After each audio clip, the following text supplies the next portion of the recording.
ದೇಶದಾದ್ಯಂತ ಜನಗಣತಿ ಆರಂಭಕ್ಕೆ ಕೇಂದ್ರ ಸಿದ್ಧತೆಯನ್ನ ಮಾಡಿಕೊಳ್ತಾ ಇದೆ. 33 ಪ್ರಶ್ನೆಗಳ ಪಟ್ಟಿಯನ್ನ ಬಿಡುಗಡೆ ಮಾಡಿದೆ ಈಗ ಸರ್ಕಾರ.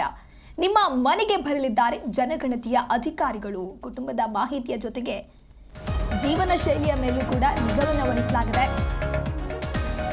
ಗೃಹ ಸಚಿವಾಲಯದ ಪ್ರಶ್ನಾವಳಿಯಲ್ಲಿ ಅಚ್ಚರಿಯ ಸಂಗತಿಗಳಿದೆ. ಪ್ರತಿಯೊಂದು ವಿವರವನ್ನ ಕೂಡ ಅಧಿಕಾರಿಗಳು ಸಂಗ್ರಹ ಮಾಡ್ತಾರೆ. ಮನೆಯ ಚಾವಣಿ ಯಾವುದರಿಂದ ಮಾಡಲಾಗಿದೆ, ಶೌಚಾಲಯದ ನೀರಿನ ಸೌಲಭ್ಯ ಯಾವ ರೀತಿಯಾಗಿದೆ, ಇನ್ನು ಜನಗಣತಿಯಲ್ಲಿ ಗ್ಯಾಜೆಟ್ ಹಾಗೂ ವಾಹನಗಳ ಮಾಹಿತಿಯನ್ನ ಕಡ್ಡಾಯಗೊಳಿಸಲಾಗಿದೆ. ಲ್ಯಾಪ್ಟಾಪ್, ಸ್ಮಾರ್ಟ್ಫೋನ್ ಎಣಿಕೆಯೂ ಕೂಡ ನಡೆಯಲಿದೆ. ಗೃಹ ಸಚಿವಾಲಯ ಹೊರಡಿಸಿದಂತಹ ಅಧಿಸೂಚನೆಯ ಪ್ರಕಾರವಾಗಿ ಈ ಬಾರಿ ಕುಟುಂಬ ಸದಸ್ಯರನ್ನ ಮಾತ್ರವಲ್ಲದೆ ನೀವು ಹೊಂದಿರತಕ್ಕಂಥ ವಾಹನಗಳಾಗಿರ್ಬೋದು ಹಾಗೂ ನೀವು ತಿನ್ನುವಂತಹ ಧಾನ್ಯಗಳ ಪ್ರಕಾರಗಳು ಮತ್ತು ಇಂಟರ್ನೆಟ್ ಅನ್ನ ಬಳಸ್ತಾ ಇದ್ದೀರಾ ಅನ್ನುವಂಥ ಪ್ರಶ್ನೆಯನ್ನು ಕೂಡ ಕೌಂಟ್ ಮಾಡಲಾಗುತ್ತೆ.